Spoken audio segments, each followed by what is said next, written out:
بسم الله. السلام عليكم تلميذات والتلاميذ والمشاهدون الكرام.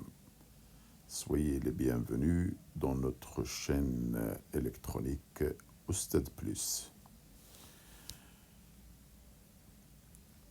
Je vais vous présenter dans cette vidéo un résumé de chimie concernant la deuxième partie de notre programme de terminale. Exactement les transformations non totales d'un système chimique. يعني التحولات الغير الكلية أو الغير تامة لمجموعة كيميائية. Ce travail est présenté par le professeur Monsieur Azdin Minawi, professeur de physique-chimie. On va commencer par les réactions acido-basiques أي التفاعلات حمض قاعدة.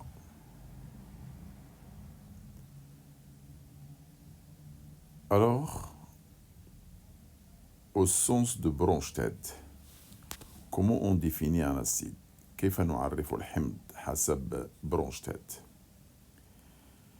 C'est toute espèce chimique, ion ou molécule capable de céder quoi? Au moins un proton H+. Donc les acides, elles cèdent les protons H+. أي الأحماض تفقد أيونات أو بروتونات H+. CD يعني تفقد. الأحماض تفقد. Je donne des exemples. HCl, ça s'appelle le chlorure d'hydrogène ou bien l'acide chlorhydrique. Alors lorsqu'il réagit, regardez, il va se transformer en Cl- plus H+. Ça veut dire qu'il va céder H+, en se transformant en Cl-. Je vais vous donner juste après une règle pour savoir comment écrire les produits avec des charges ou sans charge. Voilà. Regardez cet acide CH3COH, c'est l'acide éthanoïque.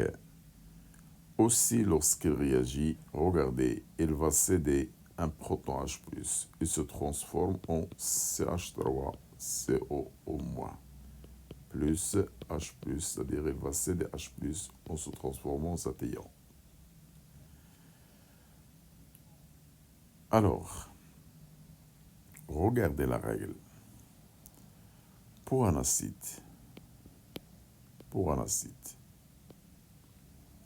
il a une charge. Alors, pour se transformer, il faut retrancher un hydrogène de l'acide. Et aussi, il faut que sa charge devienne Q' égale à Q moins 1. C'est-à-dire on doit retrancher une charge de sa charge. Voilà. Prenons l'exemple ici de HCl. Je retranche l'hydrogène. Il reste Cl. La voilà. La charge ici Q, elle est égale à 0. Et dans son charge, alors 0 moins 1, ça va donner moins 1. Voilà. Et l'hydrogène Cd, il devient un ion positif. Voilà. Je reprends le deuxième exemple. Je retranche un hydrogène. Voilà. Il me reste H3COH. Là, voilà. Il n'a pas de charge. 0. 0 moins 1, il va me donner un moins 1. Voilà. Je vais faire la même chose. Alors pour H1, Alors, je retranche l'hydrogène. Qu'est-ce qu'il me reste? Un A. Il n'a pas de charge, 0. 0 moins 1, moins, voilà. Plus H+. Voilà. Ce sont des exemples des acides. Lorsqu'on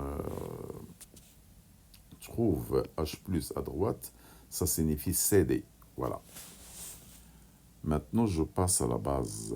Al-Qaïda.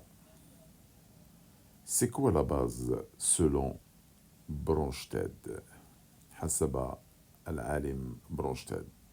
C'est toute espèce chimique capable de capter.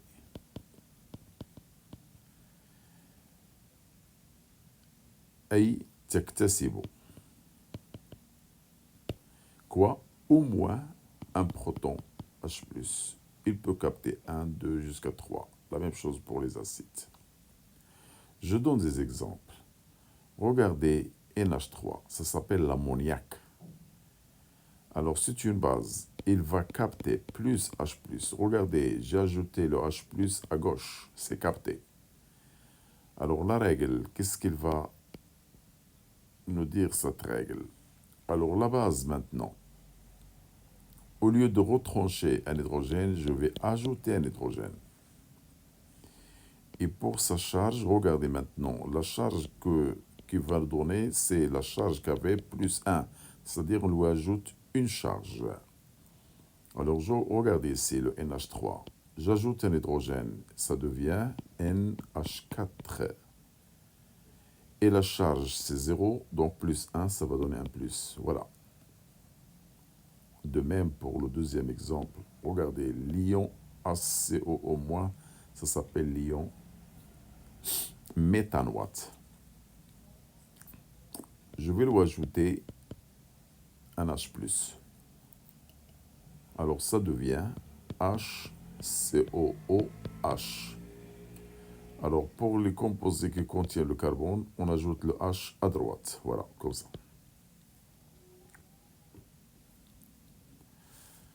Bon. En général, une base B, il va capter. Alors, une fois il capte H+, il va devenir BH. Il n'avait pas de charge. Donc, plus 1, ça va donner plus.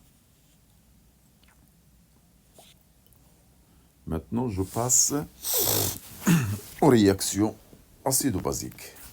أي التفاعل حمض قاعدة.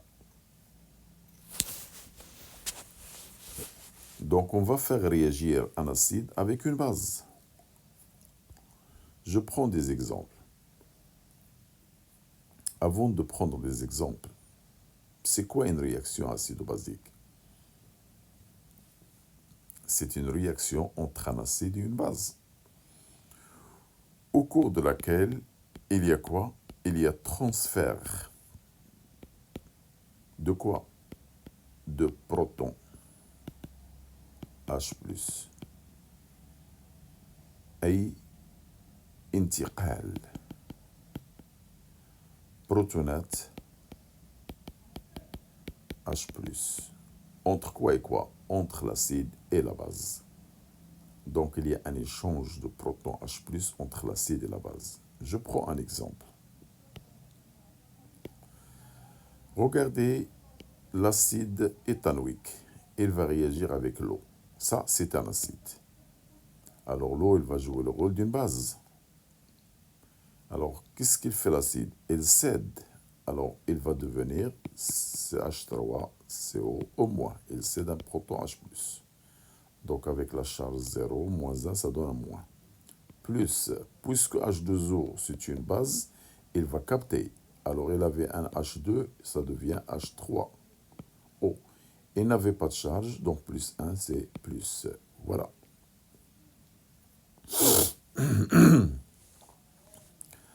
Un autre exemple. NH3, l'ammoniac. On a déjà vu l'ammoniac, c'est une base. Alors, dans ce cas-là, H2O, il va jouer le rôle d'un acide. Qu'est-ce qu'il fait la base? Il capte. Il avait 3 hydrogènes, ça devient NH4. Il n'avait pas de charge, donc c'est plus. Et H2O, il va jouer le rôle d'un acide, il va céder. Il a 2 hydrogènes, il lui reste un HO. Alors, avec la charge 0, moins 1, ça donne moins. Je prends un autre exemple.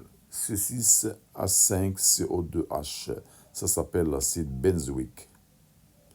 Alors l'acide va réagir avec l'ammoniac. On a déjà vu l'ammoniac, c'est une base. Alors qu'est-ce qu'il fait l'acide? Il va céder un proton. Donc il lui reste C6H5CO2 avec moins parce qu'il n'avait pas de charge. Et moins 1, ça donne moins. Plus l'ammoniac qu'il va capter, il avait 3 hydrogènes, il va devenir NH4. Il n'a pas de charge, plus 1, c'est plus. Alors maintenant, pardon, on va parler d'un couple acide-base. Ça veut dire l'acide sur la base et non pas la base sur l'acide. Aïe, el-Muzdawija, Hamd Qaïda.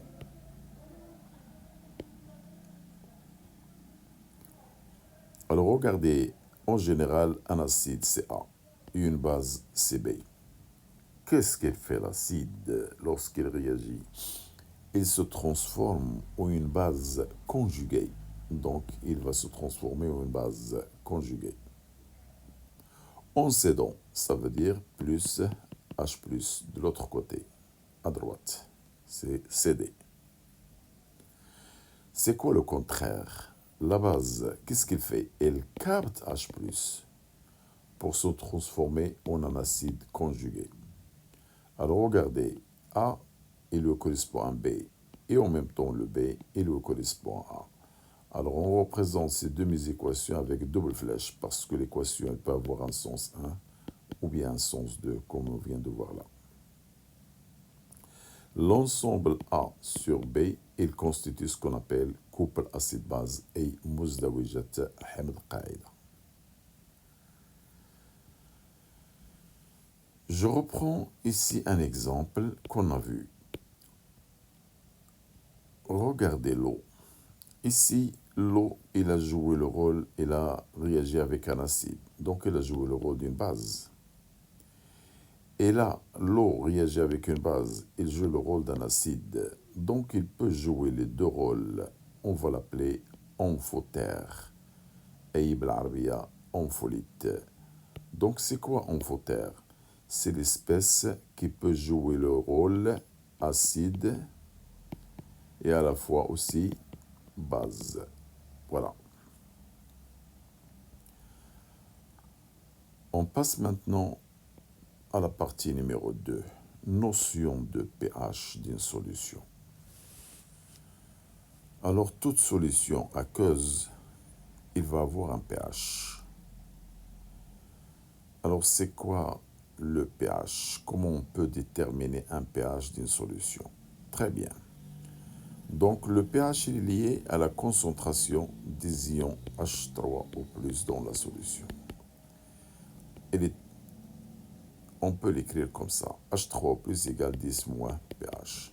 Ça veut dire, si on connaît le pH, on peut déterminer la concentration H3 plus. Et inversement, si on connaît la concentration H3 plus, on peut définir le pH. On peut l'écrire autrement. Alors, avant d'écrire l'autre écriture de pH, je vais vous faire rappel de quelques propriétés mathématiques. LOG, ça s'appelle logarithme décimal. Ça veut dire log de 10 avec la calculatrice, il va nous donner 1. Et en même temps, le logarithme de 1 avec la calculatrice, il va nous donner un 0. Voilà quelques propriétés de logarithme. Logarithme de A multiplié par B, c'est log de A plus log de B. Et log de A sur B, c'est log de A moins log de B.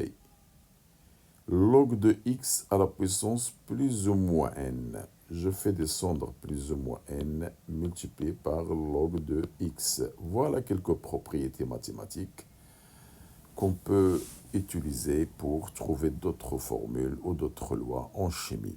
Bien, je vais introduire le logarithme dans cette équation-là. H3 plus égale 10 moins pH. Ça va donner logarithme de H3 au plus égale logarithme de 10 moins pH. Voilà. Je peux maintenant appliquer cette formule-là. Alors regardez, log de H3 au plus égale, regardez, log de 10 à la puissance moins pH, je fais descendre le moins pH, voilà, le moins pH, multiplié par log de 10. Et on a dit que log de 10 égale à 1. Donc, ça va devenir log de H3 plus égale moins pH. Autrement dit, le pH égale moins log de H3 au plus. Voilà. C'est une formule, voilà. Donc, je peux reprendre la première formule.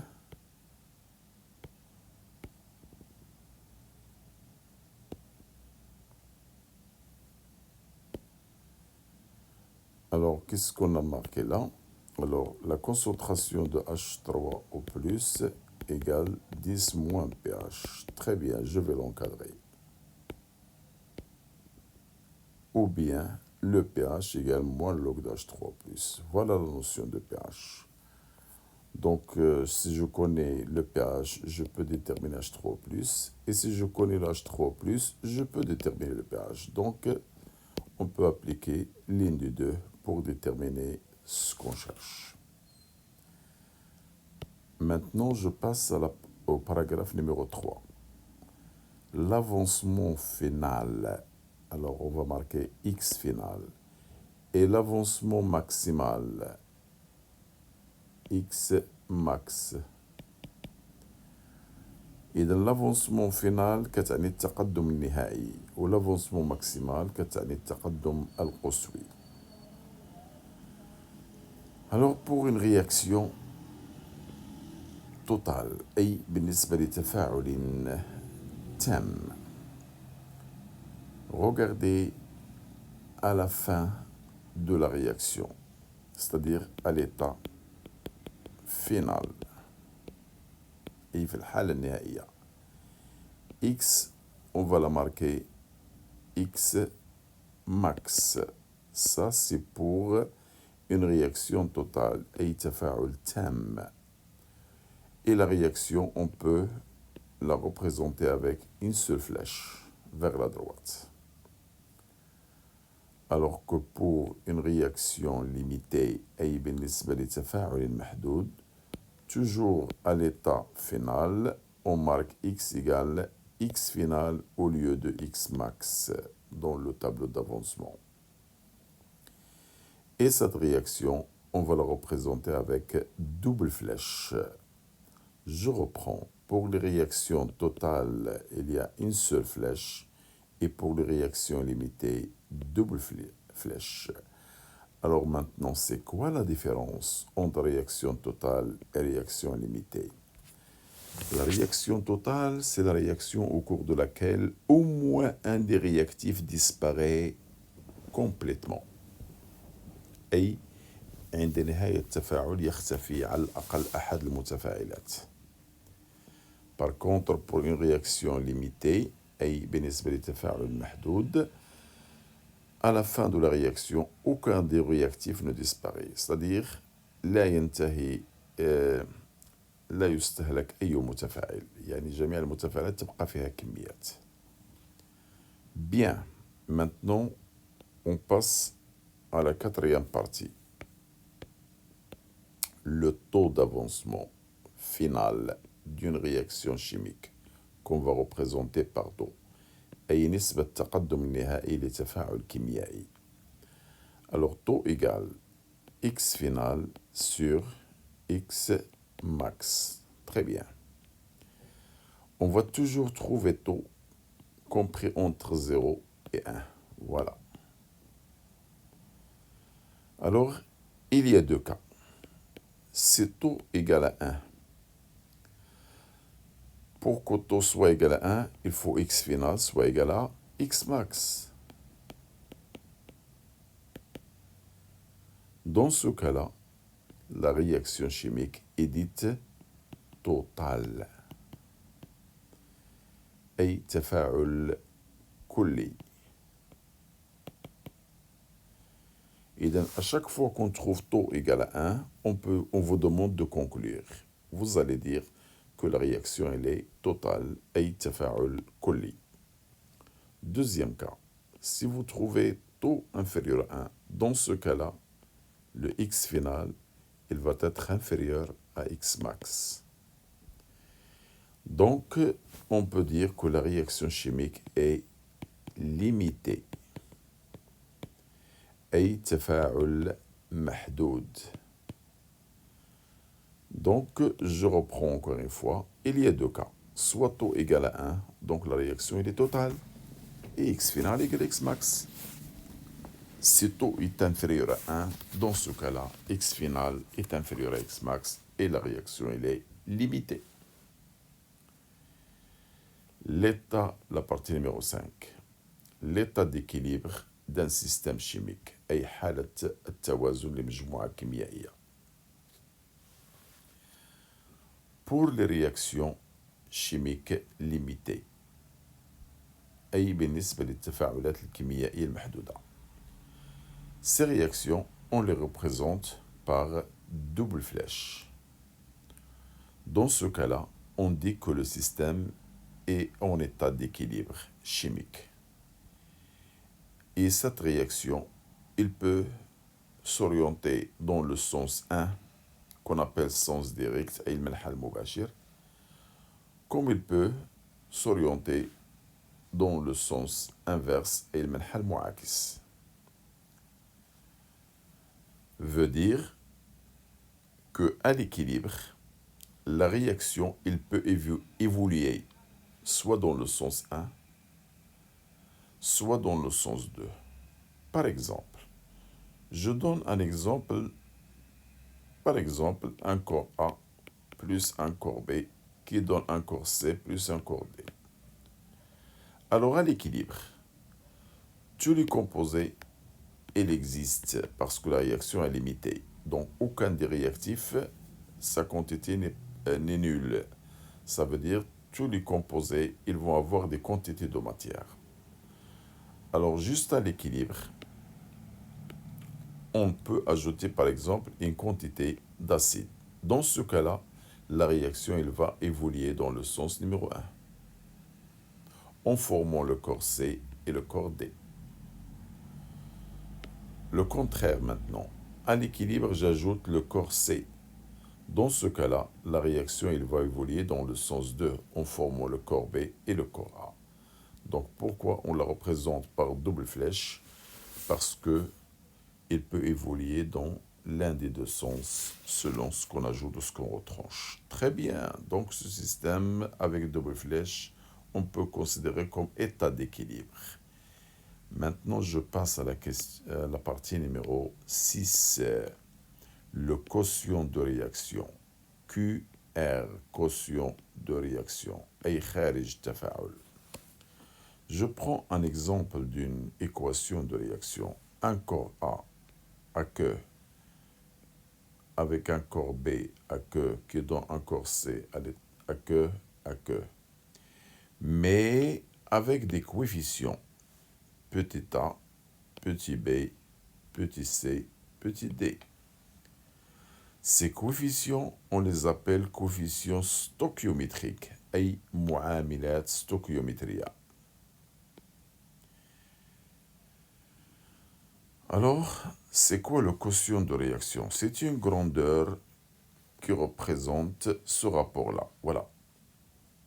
Alors, je commence par ce qui est à droite. La concentration effective du corps C multipliée par la concentration du corps D. Regardez le C, il a un coefficient C, donc puissance, exposant, voilà. Ainsi que D, divisé par les réactifs maintenant, ce qui est à gauche, A multiplié par B, en mettant toujours en puissance les coefficients. Alors pour le A, il y a un petit a, et pour le B, il y a un petit b. Très bien, ça c'est la formule générale du quotient de réaction chimique. Donc ce qui est en haut, ça représente les produits. Ce qui est en bas, ça représente les réactifs. Alors regardez ces concentrations. Je peux les représenter par XI. On les appelle concentrations molaires effectives des espèces chimiques. أي التراكيز المولية الفعلية للأنواع الكيميائية. Une remarque très très importante. La concentration concernant les concentrations molaires effectives. C'est un corps du système chimique, soit des réactifs ou de produits, et à l'état solide, ou bien à l'état gazeux, ou bien il s'agit de l'eau. Dans ce cas-là, on représente sa concentration molaire effective par 1. Alors, je vais maintenant écrire le quotient de réaction à l'état initial. Je reprends l'équation, ou je reprends la formule numéro 1, voilà. Alors, C à la puissance C multiplié par D à la puissance D divisé par A puissance A, B à la puissance B. Puisque je parle de quotient de réaction à l'état initial, je vais ajouter ici un I. Alors ici, I. Ça veut dire je cherche les concentrations molaires effectives à l'état initial. Voilà. Alors, dans l'état final, je reprends la même chose. Le C multiplié par D divisé par A multiplié par B. Très bien. Mais en n'oublions pas les puissances C, D, A et B. Alors, puisque je parle de l'état final, c'est-à-dire à l'état d'équilibre, je vais l'écrire QR équilibre, parce que l'état final, c'est l'état d'équilibre. Donc, l'état final, c'est l'état d'équilibre. Équilibre, EQ, voilà. Donc, je vais marquer ici l'équilibre pour toutes les concentrations. Équilibre, équilibre, équilibre, équilibre. Alors, regardez, le équilibre, c'est pareil que final. Donc, je peux marquer au lieu de équilibre, final. C'est la même chose. La constante d'équilibre, K, bien sûr, d'une réaction chimique. أي ثابت التوازن لتفاعل كيميائي. Tout simplement, la constante d'équilibre, c'est le quotient de réaction à l'équilibre. Voilà, c'est bien la formule qu'on vient de voir. Voilà, numéro 2. C'est la même chose. Donc, la constante d'équilibre, elle représente toujours le quotient de réaction à l'équilibre. Elles ne dépendent que de la température. T. Alors, si la température est constante, elle reste constante. Si on change la température, elle change de valeur. Très bien. Je remarque, il y a une remarque ici. Donc, le cas EQR équilibre ou QR en général, ils n'ont pas d'unité. Sans unité. Bidoun wahda. Maintenant, je passe à la partie numéro 8, le produit ionique qu'on va représenter par KE. C'est une constante d'équilibre, mais avec un E, parce que ça vient de l'eau. Le produit ionique, c'est ce qu'on appelle Juda al-Ayoni. Alors, je vais vous donner une équation qui s'appelle l'autoprotolyse de l'eau. أي تحلل ذاتي للماء. Regardez ce qui se passe à l'eau. Dans l'eau pure, H2O, il réagit avec H2O. Alors, ça, c'est un acide. Alors, l'autre, elle va jouer le rôle d'une base. Qu'est-ce qu'il fait l'acide? Elle cède un proton H+. Alors, au lieu de 2, il lui reste 1, HO. Mais puisqu'il a 0, moins 1, c'est moins. plus. La base, elle va carter. Donc, au lieu de 2, il va avoir 3. Alors, la chasse 0 plus 1, c'est plus. On a déjà parlé de ça. Regardez dans cette équation. Il y a les ions H au moins et les ions H3 plus. Alors, on va maintenant écrire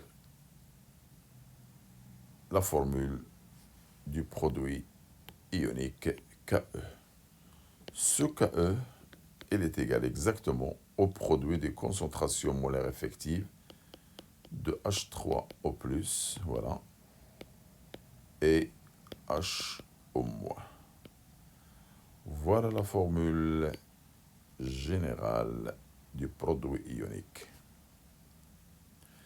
Exactement à 25 degrés, le Ke égale 10 à la puissance moins 14. C'est une constante. Il ne change que si on fait varier la température. Pour des raisons pratiques, on utilise une autre constante pKe, avec exactement Ke égale 10 à la puissance moins pKe. Qu'on peut l'écrire en utilisant le logarithme pKe égale moins log de Ke. Très bien, voilà, ce sont des lois qu'on va les exploiter dans le reste de notre résumé de chimie, bien sûr. Maintenant, on passe à la partie numéro 9, solution aqueuse. Il y a des solutions neutres, des solutions acides et des solutions basiques. أي المحالي المائية اللي فيها المحايدة والحمضية والقاعدية. Comment on peut distinguer ces solutions? Alors, par la comparaison entre les concentrations molaires des effets, concentrations molaires effectives des ions H3+, et H au moins ou bien OH moins, c'est la même chose. Alors, si H3+, comme concentration égale à H au moins, dans ce cas-là, le pH égale 7 et la solution, elle est neutre. Donc, les solutions neutres, ils ont cette égalité. Et le pH égale 7. Maintenant, si la concentration molaire effective de H3+, est supérieure à H au moins, dans ce cas-là, le pH est inférieur à 7. Je parle à 25 degrés, bien sûr. Dans ce cas-là, les solutions sont acides. Alors, les solutions acides, ce sont les solutions dans lesquelles la concentration des ions H3+, supérieure aux concentrations des ions H au moins, et le pH est inférieur à 7. Le dernier cas, CH3O+, comme concentration est inférieure à H au moins. Dans ce cas-là, le pH elle est supérieur à 7 et la solution elle est basique. Donc la solution elle est basique si la concentration des ions H au moins est supérieure à H3+. Très bien. Je peux représenter ce qu'on vient de faire dans un diagramme de pH. Toujours à 25 degrés, Ke égale 10 moins 14 et le pKe égale 14. Alors regardez ce point-là. 1 demi pKe, ça veut dire 1 demi 14, c'est 7. Dans 7, il y a égalité entre H3 plus et H-. Donc ça représente les solutions neutres. Alors dans cette partie-là, H3 plus est supérieur à H au moins. Donc les solutions, c'est un acide. Alors ça, c'est la zone des acides. Et si H3 plus est inférieur à H au moins, ça veut dire dans ce cas-là, les solutions sont basiques. Donc, il y a 3 cas. Alors, pour H3 plus égale à H au moins, donc le pH égale à 7, solution neutre. Pour le pH supérieur à 7, donc les solutions sont basiques et H3O plus est inférieur à H au moins. Pour la zone dans laquelle le pH est inférieur à 7, donc c'est une zone des solutions acides, alors dans ce cas-là, la concentration des H3O plus est supérieure à H au moins. Bien, on passe maintenant au paragraphe numéro 10. La constante d'acidité d'un couple, je ne parle pas d'un acide ou d'une base, d'un couple acide-base qu'on va représenter par Ka. Constante K, acidité A, Ka. ثابتة الحمضية للمزدوجة A à la B. Alors on va retenir cette formule.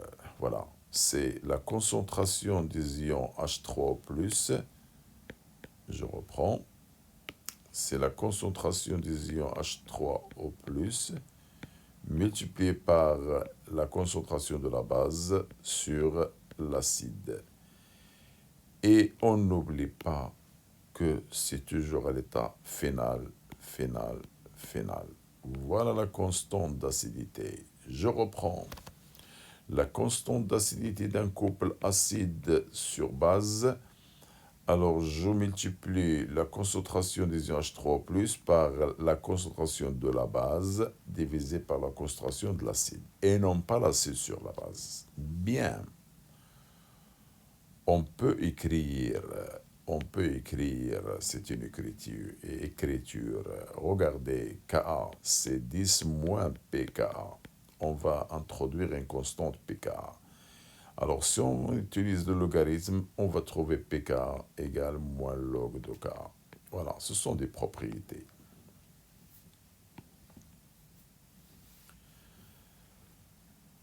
Alors, dans cette partie numéro 11, on va chercher la relation entre le pH d'une solution et le pKa du couple acide-base. أي نبحث عن العلاقة بين pH المحلول و pKa للمزدوجة حمض قاعدة.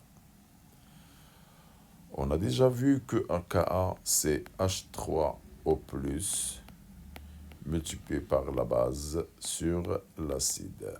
Alors, pour simplifier, normalement, c'est phénal, phénal, phénal. Donc, à la fin, c'est toujours à l'état phénal. Alors, donc, je peux maintenant faire passer le H3O+, de l'autre côté. Ça va devenir Ka divisé par H3O+, égale B sur A. Bien sûr, à l'état final. Alors, je vais vous faire un petit rappel, toujours en se basant sur les propriétés déjà vues.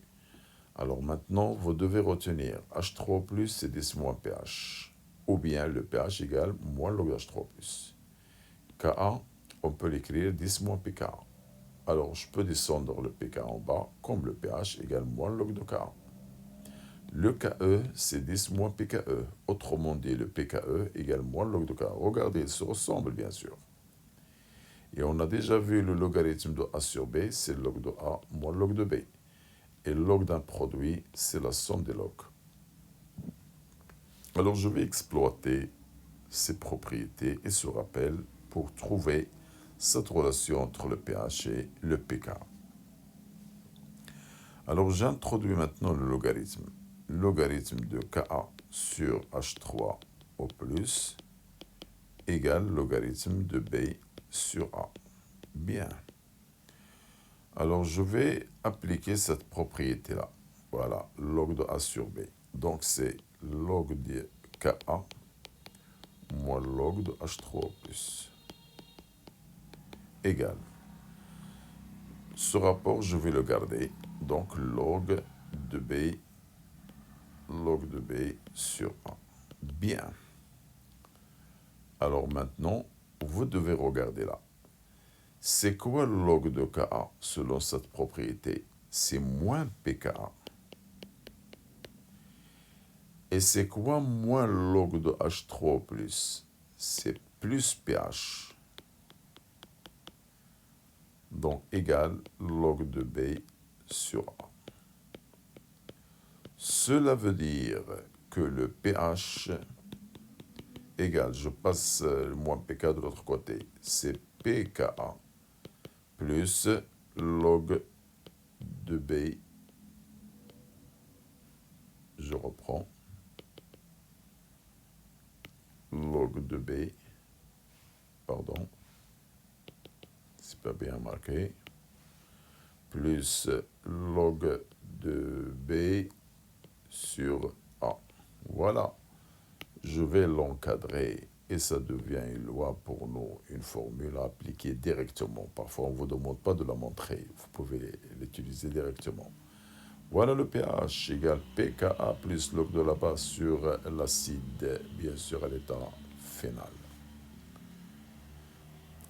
Maintenant, on passe à la partie numéro 12, la constante d'équilibre K, associée à une réaction chimique. أي ثابت التوازن K لتفاعل كيميائي.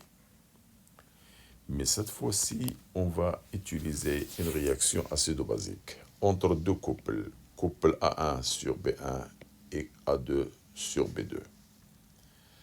Le premier couple, il a une constante Ka1 et le deuxième couple, il a une constante Ka2. Alors, on va maintenant, et à la fin, dans le reste du programme de chimie, on va vous montrer que, par exemple, si on a Ka1 est supérieur à Ka2, alors dans ce cas-là, l'acide de Ka la plus grande qui va réagir. Alors la réaction, il va être 1 plus. Donc l'acide, il ne va pas réagir avec un acide. Il ne va pas réagir avec un acide. Il réagit avec sa base, donc avec B2, pour donner le contraire. Alors quel est le conjugué de 1,1? C'est B1, donc il va donner B1. Et quel est le conjugué de B2? C'est A2, donc il va donner A2. Voilà l'équation de la réaction. Alors, on vous demande maintenant la constante d'équilibre de cette réaction. Bien sûr, tous les corps sont à l'état, sont à queue. Alors, la constante d'équilibre de cette réaction, alors je commence par les produits.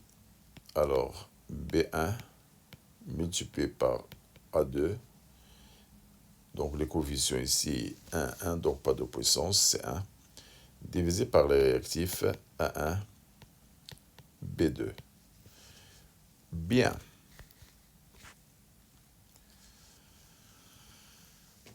Alors, c'est déjà marqué là. Je vais l'encadrer et nommer par exemple 1. Bien. Maintenant, je vais écrire la constante d'acidité de chaque couple. Alors, pour le couple A1, B1, c'est quoi la constante d'acidité? C'est H3O+, multiplié par la base B1 sur l'acide A1. Bien. Bien sûr, toujours à l'état final. C'est quoi maintenant la constante d'acidité pour le couple A2, B2?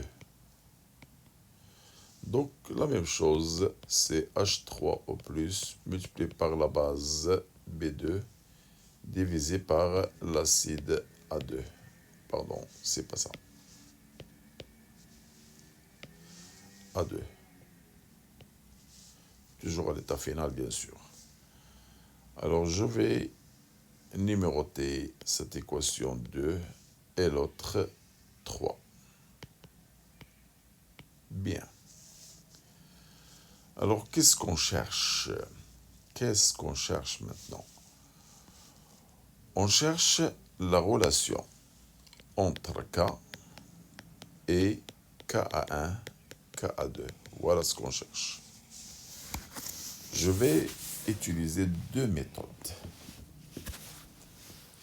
La première méthode, je prends la relation numéro 1. Alors, la constante K égale B1A2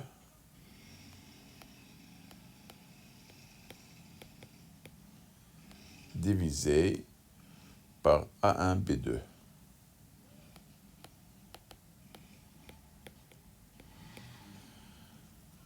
regardez ce que je vais faire maintenant. Je vais multiplier ici par H3O+, concentration molaire effective, et en bas, H3O+. La même chose. Je vais maintenant essayer de voir là et là pour faire entrer les deux constantes. Alors regardez le B1 ici, il est multiplié par H3+, je vais l'écrire là. Alors B1, H3O+, divisé. Regardez là, j'ai le H3+, multiplié par B2. Alors B2, H3+, je vais la marquer avec une autre couleur, voilà. B2, H3O+. Alors regardez maintenant ce que je vais faire. Je vais diviser le B1H3O+ par A1.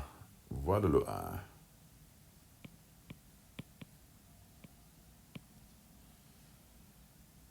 Et je vais diviser le B2H3O+ par A2.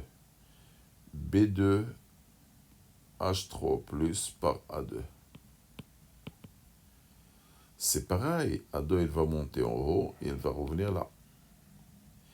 Et le A1, il est en bas, elle reste en bas. Donc voilà, je fais apparaître maintenant les constantes d'acidité. Je peux l'écrire autrement. C'est B1 H3O+ divisé par A1. Voilà. Multiplié. Alors, au lieu de multiplier, non. Je vais garder la division.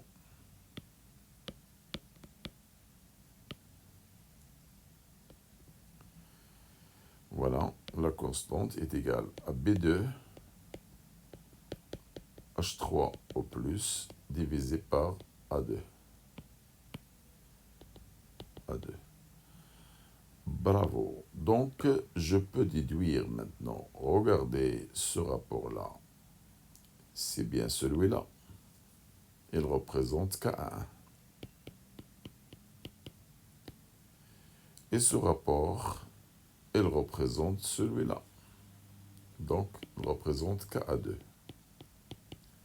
Donc, je peux déduire maintenant que la constante d'acidité et la constante d'équilibre de cette réaction, c'est Ka1 sur Ka2. Bien. La deuxième méthode. Alors, je vais faire exactement, je vais faire de la division de la relation 2 par la relation 3. Alors, Ka2, Ka1 divisé par Ka2. Regardez ce que ça va donner. Le Ka1, la voilà, c'est H3 plus B1.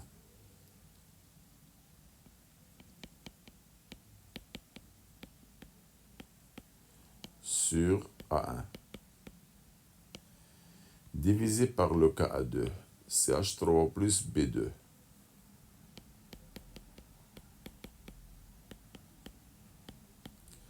Sur A2. Je peux l'écrire autrement. C'est H3 plus B1 divisé par A1 multiplié par l'inverse de cette relation, c'est-à-dire A2 sur H3O plus B2. Maintenant, je peux faire des simplifications. Le H3 plus avec le H3 disparaître. Alors, qu'est-ce qu'il me reste? Il me reste Ka1 sur Ka2 égale B1 multiplié par A2 divisé par A1 multiplié par B2. Oh, regardez la constante d'équilibre. B1A2 sur A1B2. C'est bien celle-là. Donc, ça représente K. Alors, on peut conclure maintenant, on peut conclure que la constante d'équilibre est égale à K1 sur Ka2. Je peux l'écrire autrement. ou K égale, on sait qu'au K11, c'est 10 moins PKA1. Et KA2, c'est 10 moins PKA2, qui est égal. Donc, en faisant monter vers le haut, alors ça va donner 10 PKA2 moins PKA1. Voilà une autre écriture. Très bien. Et une remarque très importante. On va toujours trouver que la constante d'équilibre est égale à la constante d'acidité la plus grande sur la constante d'acidité la plus petite. Bien. Alors, qu'est-ce qu'on va retenir dans cette partie-là? Que dans une réaction acido-basique, la constante d'équilibre, c'est Ka1 sur Ka2. Ka la plus grande sur Ka la plus petite. Ou bien K égale 10 à la puissance PKA2 moins PKA1. Très bien. Voilà ce qu'il faut retenir. On peut les appliquer directement, bien sûr, parfois. Je passe à la partie numéro 13. La conductivité sigma d'une solution, bien sûr une solution électrolytique où il y a les ions, أي الموصلية sigma لمحلول électrolytique. Voilà la formule générale. Sigma égale sigma, la somme de lambda I, xi entre crochets. Qu'est-ce qu'on veut dire par lambda I? Ce sont la conductivité molaire ionique, c'est-à-dire chaque ion, il a une conductivité molaire. Et qu'est-ce que ça représente xi? Les concentrations molaires effectives des espèces ioniques qui se trouvent dans la solution. Je donne un exemple. Je prends un composé CaCl2, le chlorure de calcium. Je vais l'introduire dans l'eau. Il va se décomposer en ion Ca2+, et ion Cl-. Voilà, l'équation elle est équilibrée. Alors, comment puis-je écrire cette formule-là? Alors voilà, je cherche les ions tout d'abord qui se trouvent dans sa solution. Il y a l'ion calcium et l'ion chlorure. Donc, je vais développer cette somme. Alors, je commence par lambda de l'ion Ca2+, multiplié par la concentration molaire effective de Ca2+. Plus le deuxième ion, c'est Cl-. Donc, lambda Cl-, multiplié par Cl-. S'il y a un autre ion, j'ajoute encore plus parce que c'est une somme, voilà. Alors maintenant, je vais écrire la relation entre la concentration molaire de la solution. Ça, c'est une solution qui a une concentration et un volume. Alors, comment puis-je maintenant trouver la relation entre la concentration molaire effective et la concentration de la solution? Je vais vous faire rappel dans les solutions électrolytiques que vous avez vues au premier bac. Dans une solution aqueuse de concentration C et de volume V, voilà, la concentration molaire effective d'une espèce X, elle est toujours égale à alpha, le coefficient stoichiométrique multiplié par C. Avec alpha, c'est un coefficient stoichiométrique. Alors, je vais voir notre exemple de notre solution ici. Je vais l'écrire de nouveau. Ca2 plus 2Cl-. Alors, c'est comme si j'ai un 1 là. Alors, voilà le coefficient stoichiométrique de Ca2+. Donc, alpha ici, c'est 1 pour le multiplier par C. Regardez pour le Cl-, le coefficient stoichiométrique alpha là, elle est 2. Donc, c'est 2 fois C. Ça, c'est une leçon que vous avez vue au premier bac. Et on aura besoin, bien sûr, on a besoin de ces notions-là dans le bac, bien sûr. Donc, comment puis-je maintenant écrire sigma? Regardez le sigma, comment il va devenir maintenant. C'est lambda Ca2+, multiplié par, au lieu de Ca2+, il y a un C. Plus lambda Cl-, multiplié par, au lieu de Cl-, je vais marquer 2C. Et comme ça, je peux factoriser C multiplié par lambda Ca2+, plus 2 fois lambda CL moins. Voilà une relation.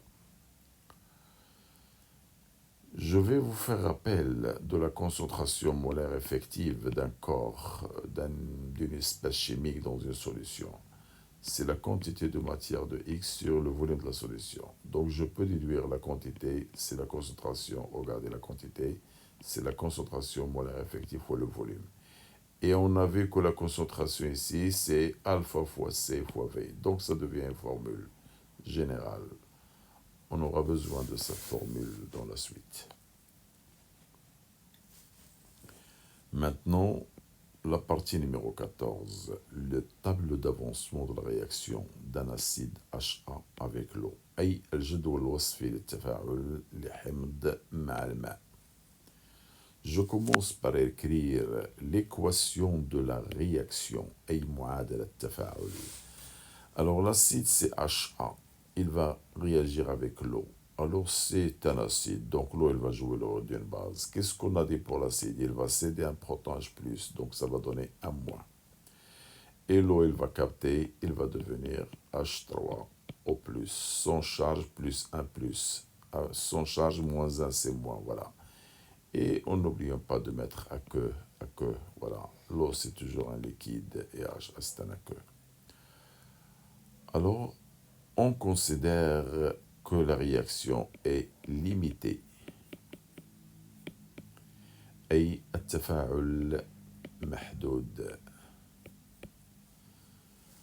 Ça veut dire à l'état final, X, on va le représenter par X final. Ça, c'est très important dans cette partie. Donc, on ne va pas travailler avec X max. Alors, toujours, on va travailler maintenant avec, dans la suite avec X final. Et X final, il peut être X max comme il peut être inférieur, bien sûr. Mais en général, il va toujours être inférieur. Alors, le tableau d'avancement que vous avez vu dans la première partie de chimie ainsi que dans le premier bac, on va le refaire encore une fois. Alors, on commence par l'équation de la réaction qu'on vient de voir. Alors, c'est quoi l'équation de la réaction? C'est HA plus H2O qui donne A- plus H3O+. Je peux ajouter aqueux, liquide, aqueux. Très bien. Alors l'état, il y a 3 états, lesquels il y a l'état initial, l'état intermédiaire ou bien au cours et l'état final. Toujours et là j'ai l'avancement. Alors toujours dans l'état initial, l'avancement c'est quoi? C'est 1, 0. À l'état intermédiaire au cours, c'est X. Et à l'état final, on vient de dire c'est X final.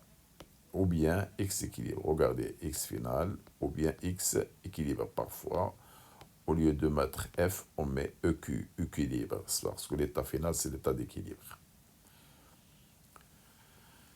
Alors, je vais vous faire un petit rappel de, bon, qu'est-ce qu'on marque là dans cette case quantité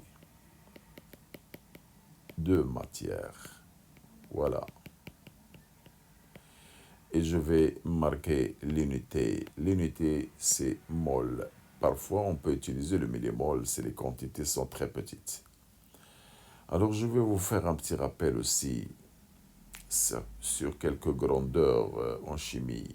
La quantité de matière. Si on vous dit, par exemple, on dissout une masse, donc la quantité de matière, c'est la masse sur la masse molle. Parfois, on vous dit, on dissout encore et on obtient, dans l'eau, on obtient une solution de concentration C et de volume V. Alors, la quantité de matière du corps dissous, c'est la concentration fois le volume. Voilà, ça c'est la relation la plus importante. Alors, au lieu de mettre la quantité, je peux écrire C fois V. Comme dans ce cas-là, la quantité de matière de l'acide qu'on va utiliser, donc la quantité initiale, c'est C fois V. Voilà. Je vais diviser en 2 cases là, et ici aussi en 2 cases. Alors l'eau, puisque la solution elle est aqueuse, donc l'eau elle est toujours en excès. Alors je vais mettre excès. excès. Voilà. Alors, à l'état initial, alors toujours les produits nuls.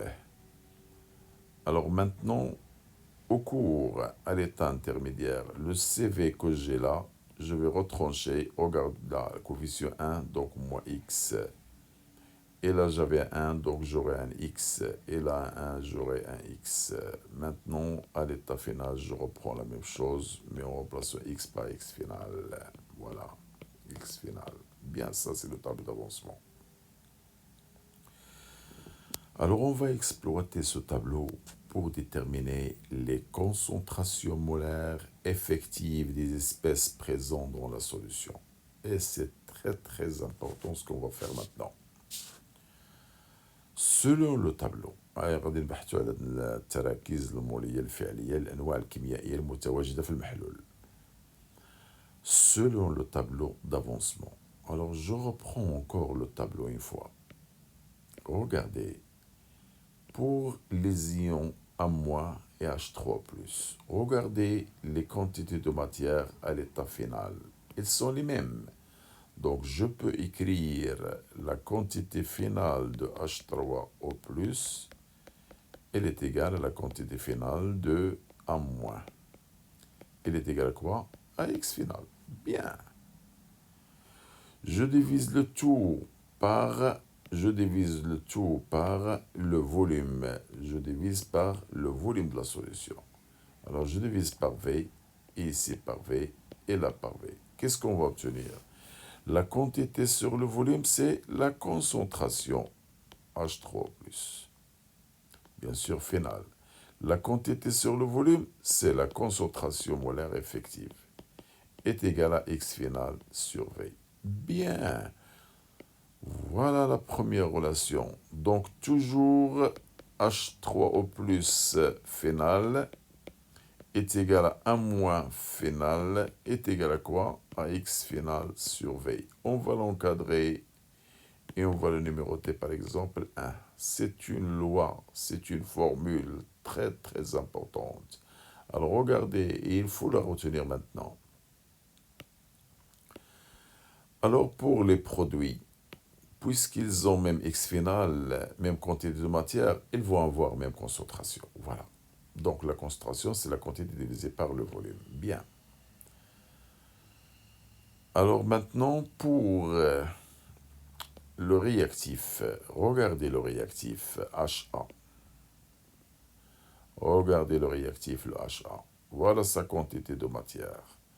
Donc la quantité est toujours sur le tableau. La quantité finale de HA, c'est CV moins X final. Bien, je vais refaire la même chose. Divisé par le volume. Alors je divise par V, je divise aussi par V et par V. Qu'est-ce que ça va me donner? Alors regardez maintenant ce que je vais obtenir. La quantité sur le volume, la quantité de la c'est la concentration HA, toujours à l'état final, est égale. Regardez, CVC, je vais simplifier le V, ça reste un C moins X final sur V. Bien. Et regardez maintenant le X final sur V qui est là. Alors c'est la même chose que H3+, ou bien A-. Je vais utiliser l'H3+, parce qu'en général, on va dans un pH, et l'H3+, a une relation avec le pH. Donc je peux écrire maintenant que HA final, c'est la concentration de la solution moins H3O+ final. Je vais l'encadrer. Ça devient une loi, une formule très très importante. Donc voilà ce qu'il faut retenir. D'après le tableau, voilà deux relations de base sur lesquelles on va faire la suite. Et vous allez voir l'utilité de ces deux relations qu'on a déduites du tableau d'avancement. Bien. Alors, à partir du tableau, voilà, regardez sur le tableau, je vais changer de couleur. Voilà, regardez, A- et H3+, ils ont même quantité. Ça veut dire qu'ils ont même concentration. Voilà. Et Et pour le réactif, l'acide, voilà sa quantité. Si on divise par V et en faisant le lien, on trouve cette formule. Maintenant, je vais passer à quelques relations très très importantes qu'on demande dans les exercices de chimie et en général dans le bac. Voilà. Alors, je commence par le taux d'avancement final.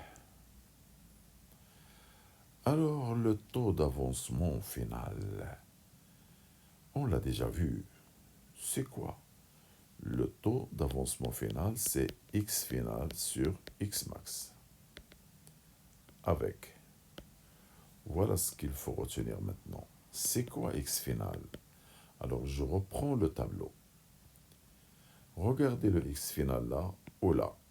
Alors, je peux choisir soit à moins, soit H3+. Alors, je vais choisir le H3+, parce qu'en général, on vous donne un pH et le pH a une relation avec H. Donc, c'est la quantité finale de H3+. Je reprends encore la propriété. La concentration effective, c'est la quantité de matière sur le volume. Ça veut dire la quantité est égale à la concentration effective fois le volume. Voilà ce qu'on va utiliser. La quantité de matière, elle est égale à la concentration de H3+, multipliée par le volume de la solution dans lequel se trouvent les ions H3+. Voilà. Maintenant, le X max. Au lieu d'écrire je suppose, etc., maintenant on va vous donner une méthode très simple. Toujours X max, c'est la quantité initiale divisée par le coefficient de l'acide. Alors, c'est quoi la X max? C'est la quantité de matière initiale de HA divisée par le coefficient stoichiométrique. Et c'est quoi une initiale? C'est C fois V. Voilà, ça devient comme une loi si vous voulez. Alors, comme ça, je peux obtenir. Qu'est-ce qu'on va obtenir? Regardez le taux. Il est égal. Au lieu de x final, je vais remplacer. Alors, c'est H3 au plus multiplié par V. Divisé par x max. Regardez le x max, c'est C fois V. Je vais simplifier, bien sûr, le V avec le V. Qu'est-ce que ça va donner? Le taux égal H3 au plus divisé par C. Très bien. Ou le taux égal. C'est quoi H3 plus? C'est déjà vu, c'est 10 moins pH. Sur quoi? Sur C. Ce sont des questions qu'on va vous demander dans les exercices et qu'on peut les exploiter pour d'autres relations. Voilà le taux. Dans le cas de la réaction d'un acide, le taux c'est H3 plus sur C. Autrement dit, c'est le 10 moins pH sur C. Bien. La constante d'équilibre. Alors, regardez, on a un acide HA avec l'eau. Alors, l'acide, il va céder le H+. Qu'est-ce que ça va donner? Un moins plus, et le H+, il va se fixer là. H3 au plus, aqueux, liquide, aqueux. Alors, c'est quoi donc la constante d'équilibre? Je reprends. Je commence par les produits. Alors, regardez le 1- puissance 1 multiplié par H3 au plus, puissance aussi 1, divisé par HA. Regardez le HA. La coefficient c'est 1. Multiplié par H2O. H2O remplace la concentration par 1. Très bien. Alors, qu'est-ce qu'on a dit à l'équilibre? On remplace par phénal, ou bien équilibre. Phénal. Avec. Oh, maintenant on va faire le lien avec ce qu'on vient de montrer. Qu'est-ce qu'on a dit sur H3 plus et moins? Ils sont égales. Alors, avec H3 au plus, phénal, c'est bien à moins phénal. Et le HA, final, on a dit que c'est C moins H3 au plus. Je vais les remplacer. Alors, je remplace le A moins par H3 au plus. Ça va devenir H3 plus H3 plus, c'est H3 au plus au carré. Divisé en bas, je remplace par C moins H3 au plus. Il faut savoir toujours montrer cette relation. Sinon, vous aurez un grand problème dans la chimie. Parce que cette formule, on va l'utiliser souvent dans la chimie. Alors, on va vous la demander de montrer, de passer à d'autres relations en se basant sur ces étapes-là que je viens de vous montrer. Très bien, vous allez les voir, bien sûr. Autre relation. Autre relation. Alors, retenez cette formule. Vous allez toujours la redémontrer, bien sûr. Donc, la constante d'équilibre pour un acide avec l'eau. J'ai dit avec un acide et non pas une base, parce qu'avec une base, ça va devenir autre chose. Alors, K égale H3 plus au carré divisé par C moins H3 plus, concentration molaire effective, bien sûr. Autre relation, on va vous demander par exemple de trouver la constante d'équilibre de cette réaction d'acide avec l'eau en fonction de C et de pH. Ah, je reprends la relation. Je vais nommer par exemple 4. Alors regardez d'après 4, je peux écrire K égale.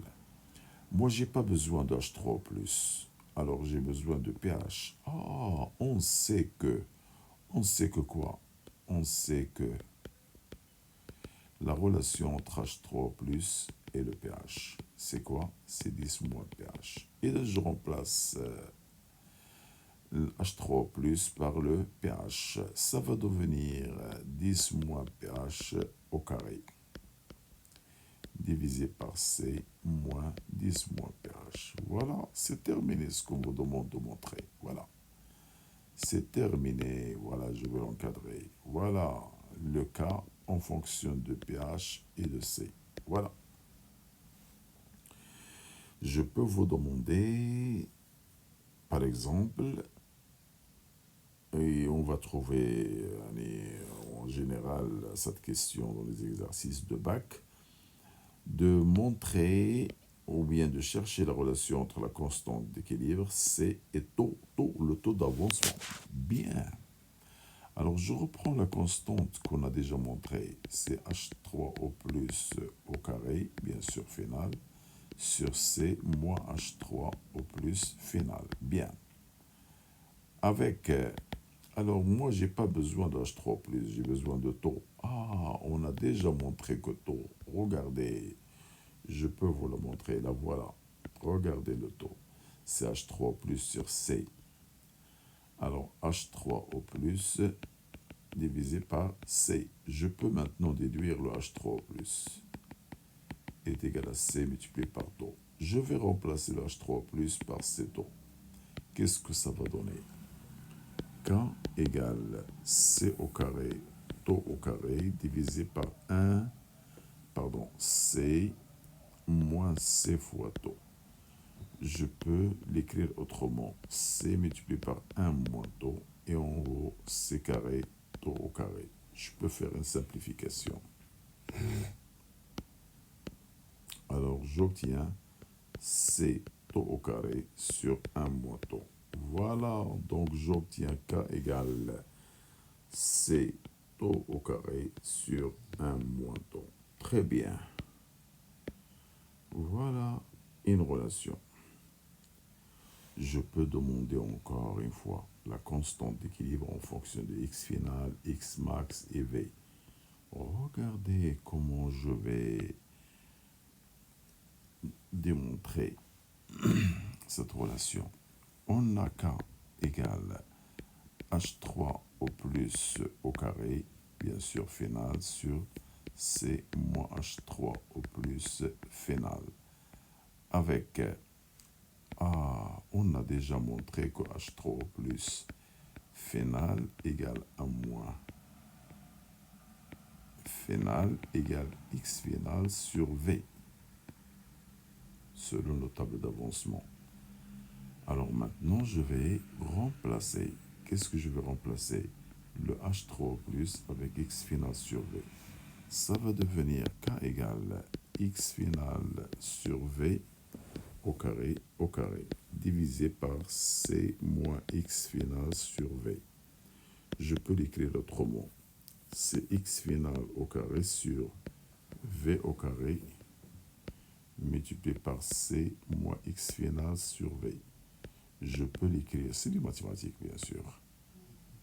Je peux l'écrire, regardez, x final au carré divisé par, je garde un V et je fais entrer un autre V. Alors ça va donner CV moins le V, x et V, ça va donner un x. Bien sûr, x final, voilà.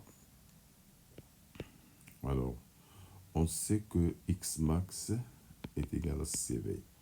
Alors ça va devenir, regardez, K égale x final au carré sur V multiplié par, au lieu de CV, je vais marquer x max moins x final. Très bien, je suis arrivé à montrer notre relation.